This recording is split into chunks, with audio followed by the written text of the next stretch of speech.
évidemment, avant chaque virée, il faut absolument s'organiser pour savoir les conditions qui nous attendent au large.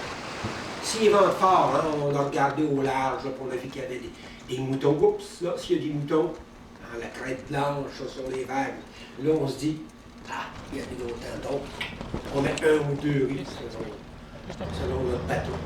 Alors, ensuite, on décide de mettre un forte route au lieu d'un génois. Puis si on a un enrouleur sur notre génois, bon, on décide carrément de moins le dérouler pour être sûr qu'on ne soit pas trop voilé, parce que ça ne donne rien de se voiler trop. De toute manière, le bateau va aller moins vite s'il est trop voilé, il va juste pencher, gîter plus.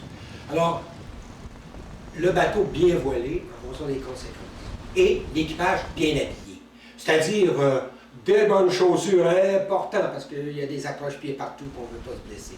Ensuite, un gilet de sauvetage et peut-être même un harnais si on est en mer, ou encore en nuit même sur le lac. Moins harnais quand il y a certaines manœuvres à faire. Il faut faire attention avec le gros temps parce qu'il ne se manifeste pas tout à fait de la même façon selon les allures.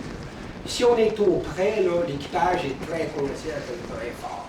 Parce que non seulement il y a soit du vent, mais il y a soit aussi un vent additionnel créé par son déplacement vers le vent. Aussitôt qu'il s'en va vers l'arrière, c'est l'inverse.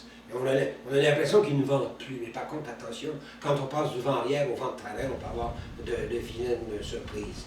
Par très gros temps, il est préférable de baisser la grand-voile et de naviguer qu'avec le génois. Parce que la grand-voile, là, de toute façon, au vent arrière, elle ne fait qu'augmenter la vitesse de nœud. Alors, 5 nœuds ou 6 nœuds, quand on a un objectif, ça ne change pas grand-chose.